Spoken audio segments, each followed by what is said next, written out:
ದೇವರು ಮಾಡಿರ್ತಕ್ಕಂಥ ಕ್ರಮ, ಇದು ಮನುಷ್ಯರ ಕ್ರಮ ಅಲ್ಲ ಪ್ರಿಯರೇ. ಹೆಂಡತಿಗೂ ಕೂಡ ಕೆಲವೊಂದು ಜವಾಬ್ದಾರಿಗಳಿದಾವೆ. ಆ ಜವಾಬ್ದಾರಿಗಳ ಕುರಿತಾಗಿ ನಾವು ನೋಡೋದಾದ್ರೆ, ಪ್ರತಿ ಸ್ತ್ರೀಯು ಕೂಡ ತನ್ನ ಗಂಡನಿಗೆ ಅಧೀನಳಾಗಿ ಇರಬೇಕು.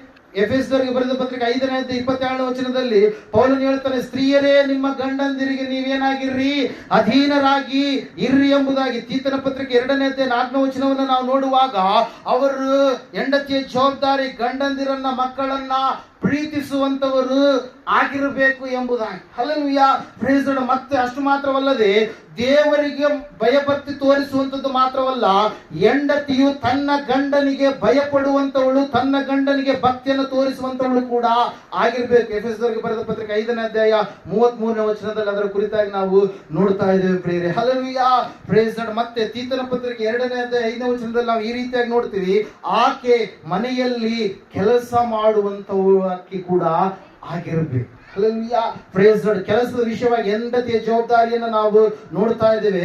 ಅಷ್ಟು ಮಾತ್ರವಲ್ಲದೆ, ಜ್ಞಾನೋಕ್ತಿಗಳ ಪುಸ್ತಕ 31ನೇ ಅಧ್ಯಾಯ 11ನೇ ವಚನದಲ್ಲಿ ನಾವು ನೋಡ್ತಾ ಇದ್ದೇವೆ, ಸತ್ಯವೇದ ಈ ರೀತಿಯಾಗಿ ತಿಳಿಸ್ತಾ ಇದೆ. ಏನಂತ ಹೇಳಂತಂದ್ರೆ, ತನ್ನ ಪತಿಯನ್ನ ಭರವಸೆ ಪಡುವ ರೀತಿಯಲ್ಲಿ, ಮೆಚ್ಚಿಸುವ ರೀತಿಯಲ್ಲಿ ಆಕೆಯ ವರ್ತನೆ ಎನ್ನುವಂಥದ್ದು ಇರಬೇಕು ಪ್ರಿಯರೇ. ಯಾರ್ದು? ಪತ್ನಿಯ ವರ್ತನೆ, ಹೆಂಡತಿಯ ವರ್ತನೆ. ಮತ್ತೆ ಯಾವಾಗಲೂ ಕೂಡ ಗಂಡನಿಗೆ ಅಹಿತವನ್ನಲ್ಲ, ಗಂಡನಿಗೆ ಹಿತವನ್ನ ಮಾಡುವಂತ ಸ್ತ್ರೀಯಾಗಿ ಆಕೆ ಇರಬೇಕು ಪ್ರಿಯರೇ. ಯಾರ್ರೀ? ಹೆಂಡತಿ ಪ್ರಿಯರೇ. ಮತ್ತು ಅಷ್ಟು ಮಾತ್ರವಲ್ಲದೆ, ಆಕೆಗೆ ಏನಾದ್ರೂ ವಿಷಯಗಳು ಗೊತ್ತಿಲ್ಲ ಅಂತಂದ್ರೆ ಇವ್ರನ್ನ ಕೇಳುವಂತದ್ದಲ್ಲ, ತನ್ನ ಯಜಮಾನನ ಬಳಿಯಲ್ಲಿ ಆಕೆ ಕೇಳಿ ತಿಳಿದುಕೊಳ್ಳಬೇಕು. 1ನೇ ಕೊರಿಂಥದವರಿಗೆ ಬರೆದ ಪತ್ರಿಕೆ 14ನೇ ಅಧ್ಯಾಯ 35ನೇ ವಚನದಲ್ಲಿ ಅದರ ಕುರಿತಾಗಿ ನಾವು ನೋಡ್ತಾ ಇದ್ದೇವೆ ಪ್ರಿಯರೇ. ಹಲ್ಲೆಲೂಯಾ.